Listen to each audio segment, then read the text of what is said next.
Hey guys, it's Max from GTN Official here, and today I'm going to be reviewing the Catalina 48-volt electric bike.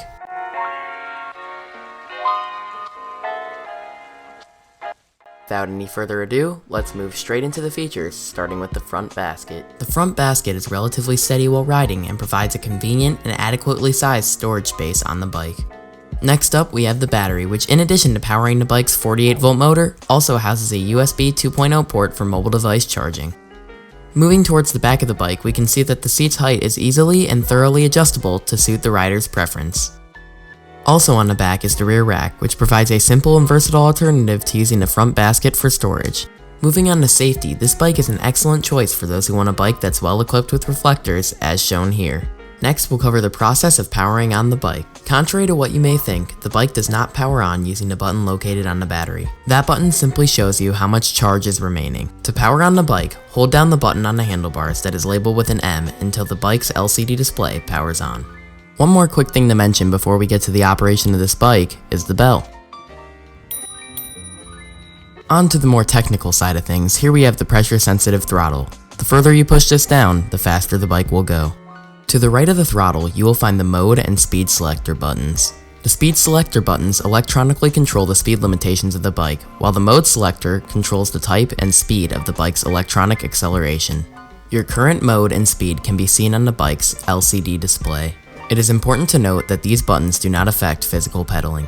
The gear shift can be found on the right handlebar. It can be triggered using two buttons, one on the front of the handlebar and one on the rear.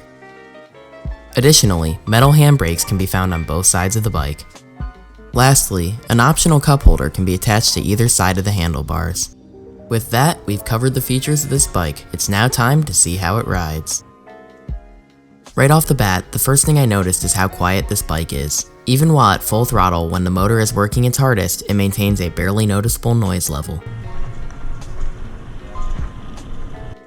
Additionally, the factory wheels combined with the bike's unique design make for an incredibly smooth ride. Bumps are handled with grace, and the seat is immensely comfortable to ride on for long periods of time.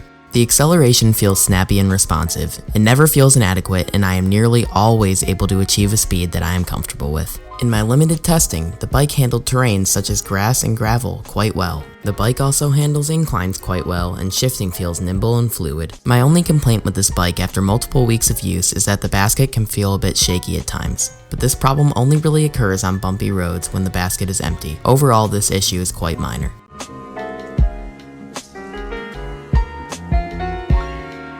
If you're looking for a reliable e-bike that is comfortable to ride on, can accelerate quickly, can easily travel on most terrain, and that can hold a charge for up to 70 miles, this is the bike for you. The ride experience is pleasant, and the bike is more than sufficient to use for short daily commuting. I would absolutely recommend this bike to anyone looking for a reliable, good-looking, and long-lasting e-bike. Thanks for watching. If you have any questions, feel free to leave them in the comments below, or reach out to X-Treme Scooters via the link in the description. With that said, I'd like to give a huge thank you to Gina and the people at X-Treme Scooters for sending me this review unit. Always remember to wear a helmet and ride responsibly.